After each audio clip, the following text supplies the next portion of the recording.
All right, here with new Meadow Bridge coach Brandon Wickline. Brandon, there has not been a whole lot of turnover in the job that you have right now. If you go back to 1969, you're just the third coach. I'm sure you're well aware. What's that to say about the area of the school and, I mean, the longevity? And of course, Coach McClintock was a big part of that. Yeah, I think, Coach McClintock is Meadow Bridge football. I mean, anytime you go anywhere and they see a shirt or whatever that you're wearing, they always bring up Coach McClintock. And I mean, this is just a great community to be in. They support you, they're behind you, and I think that's why you've only seen 3 coaches in that amount of time. Does it make it more special for you to just be able to get that job that only 2 other guys have had since Woodstock? I mean, it is. I graduated from here. I played ball here under Coach McClintock, and that does make it a little bit extra special.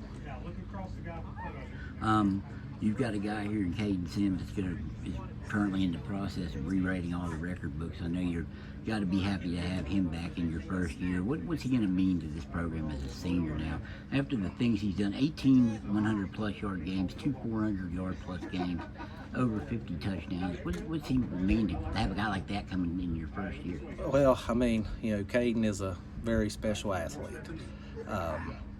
Probably more importantly than that, too, Kaiden's a really good kid. That's probably the first thing I should have said about him, is how good of a kid he is.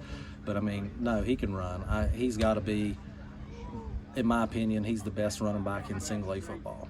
And he's got to be top 5 in the state. I think that if he went anywhere around, he's going to start. And just having a kid like him that can run the way he can, I mean, it makes play calling easy. I want to kind of go over his intangibles. I know you've seen games and you know the kid real well, but first of all, his strengths, how does that help him? I mean, he just seems to be a naturally strong kid. Oh, he's a farm boy. I mean, he throws hay bales, builds fence, does that kind of thing, and it's natural strength. I mean, and he's 230 pounds now. Wow. And he's gotten faster. So, I mean, what we're trying to do is get him match him up one-on-one on defensive backs, and I think they're probably going to get tired of hitting him throughout the game. Well, he's as big as most single-A linemen are, and probably as big as the guys you have. There's only a couple guys on the squad that look bigger than he is. Yeah, I think that at 230, he outweighs 3 of our starting linemen. So how does I think I've asked you about his strength, but how does that size play a factor in that? Well, the size and the speed combined, I mean, you can run him anywhere. I mean, I'm going to go out on a limb and say he's going to be the fastest kid on the field anytime we play. But when you're that big and strong, I mean, it's just, there's so much you can do with him. And that's something that I'm looking at, is getting him the ball out in space more, putting him out at wide receiver, because he can catch the ball well too. I mean, he's just an all-around athlete. What about his availability? I mean, he started every game that he's ever played here, I believe. I mean, not too many people can say that. I mean, there's always some kind of ding along the way, but he's been able, other than Summers County where he just had 4 carries before he was dinged up.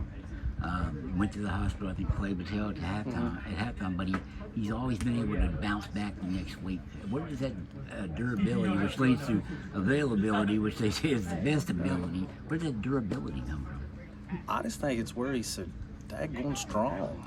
I mean, like I said, and it's natural farm boy strength. And I'll tell anybody this, and some people in the football world think I'm crazy, but farm boy strong is better than weightlifting strong any day of the week. Well, there's been some people who have proven that out. Fayetteville had a guy named John Goodson who played it was like that. Coach Spangler told me one time he never lifted a weight, and he was one of the strongest kids on the team. You see that same kind of thing in Kaiden? Yeah. Even though the guys are different positions. You see that? Yeah. I mean, I'm going to say we could probably go in there right now and throw 285 on a bench bar, and he's probably going to throw it up. I mean, probably 400 on a squat. I mean, and that's without lifting a lot of weights. That's without lifting a lot of weights. I mean, he works all summer. You do have this job now. You're also the basketball coach for people who don't know. And you haven't had to do it yet, but have you thought about how you'll balance that? Well, I've done football and basketball in middle school before, and to me, it's just the same way as playing. I can remember losing to Williamstown on a Friday night and starting basketball practice on Monday. So I think, you know, it comes down to planning and not trying to jump ahead, you know, to basketball. Like my sole focus right now is football. And as long as we're going with football, that's where my focus is. It's going to be a fun season, Coach. It's going to be really fun. I think we're going to be fun to watch, and I think you're going to see a really physical football team. All right, Coach, I appreciate the time. Thank you, sir. Anytime.